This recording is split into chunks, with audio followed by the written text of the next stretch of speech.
We have only a matter of weeks before Election Day, and for the first and only time, Virginia's Attorney General candidates hit the debate stage together. WDBJ7's Austin Hicks joins us in studio with a breakdown. Tonight at the University of Richmond, we saw a much more civil, rule-following debate than last week at Norfolk State. But the biggest issue was still the same, those J. Jones text messages. It was the first question of the debate, and it was by far the most referenced issue out all night. Here's a recap of what we saw. Jay, if you're really sorry, you wouldn't be running.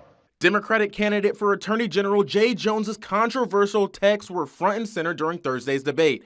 Jones addressing his text to people throughout the Commonwealth. Let me be very clear. I am ashamed. I am embarrassed. And I'm sorry. I cannot take back what I said. But you have my word that I will always be accountable for my mistakes.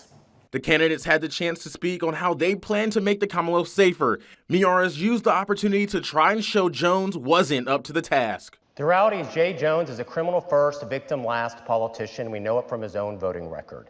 He thought 60 days in prison for a repeat wife beater was too harsh, and he said we had to be more thoughtful. He voted no.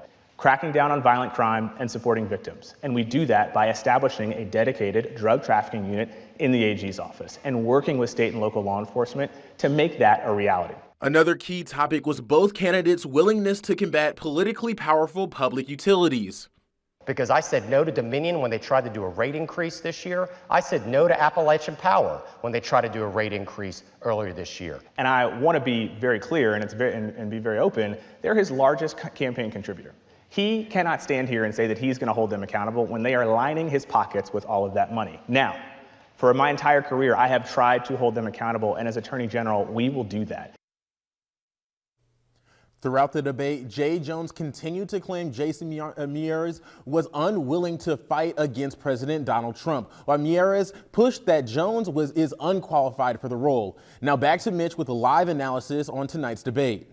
Thank you very much, Austin. We're here with Casey Myers now from Virginia Tech. He is a communications professor who is an expert in political communication. So let me ask you about this. Political communication. Jay Jones has said, I am sorry, as many different ways and times as I think he's been asked. But there's nothing he can say or no way he can say it that is going to kind of unring that bell, is there? He really has limited options. All he can do at this point is apologize and hope that they can move on in this political campaign and have a new issue that they can talk about. Tonight he tried to turn the AG's race about President Trump and trying to nationalize the race to be a little bit about Trump and a referendum on some of the more controversial policies that have gone on. I don't know that he was successful in doing that, though. Right, and last week we had talked about Winsome Earl Sears and Abigail Spanberger, and I think you said that it didn't seem like Winsome Earl Sears won the debate. It seemed like she lost, but it also didn't seem like Abigail Spanberger necessarily made an impression to like a knockout victory.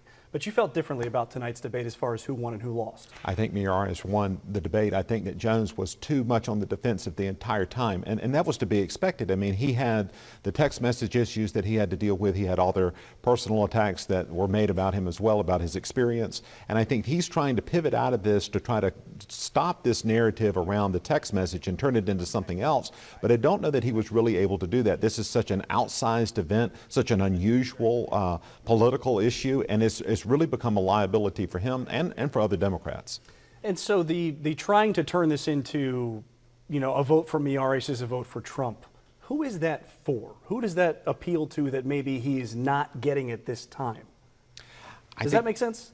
I think it's trying to get to Democrats that may be on the fence around Jones. There's some people that may be wanting to vote Democratic this election, but because of the text message issue, may be reluctant to do so. Maybe moderate voters, independent voters that may be the deciding factor in this race. So I think he's trying to turn it into some of these larger issues that are controversial around the shutdown, around tariffs, around state attorney general suing the Trump administration over a variety of issues. And making that the issue. I don't know that has the resonance, though, that the text message controversy does, because it's so personal and really around candidate quality and character. Right, so those text messages are so distasteful that even Democrats who would have voted for him previously might not be on side. But if he says, that's Donald Trump sitting over there. That's not Jason Miyares. Then maybe it gets those Democrats back on side, and maybe he gets his lead back. Is that what you think they're thinking? I think that that's the strategy. I think that that may be enough for some voters. There may be some voters that are saying, hey, I'm going to vote for the top two races, the lieutenant governor and the governor's race. I'm going to vote Democratic, but then I'm going to do something else on the attorney general, write in, not vote, maybe vote Republican. But again, I think that he's certainly the weakest candidate in this race, and he's certainly someone that's struggling, I think, to really combat this larger narrative that he's having to deal with on a daily basis. And so the most recent poll that came out from the Trafalgar Group had the race flipped. Before I think Jones was ahead, but within the margin of error. Now Miyares is ahead 5 points, I believe, which would be beyond the margin of error, unless I'm wrong about that.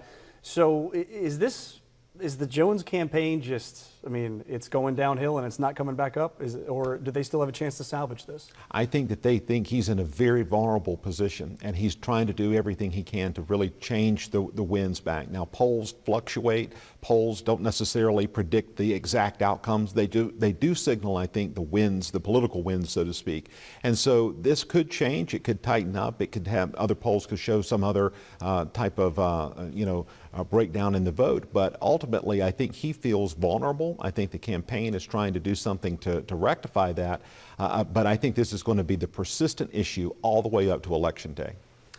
I don't think we've heard the last of it. We've seen more and more ads, and I'm sure we'll see more leading up to Election Day, as you just said. That is Casey Myers. He is a professor at Virginia Tech. He's written books about political communication. And Casey, we thank you very much for joining us. Thank you.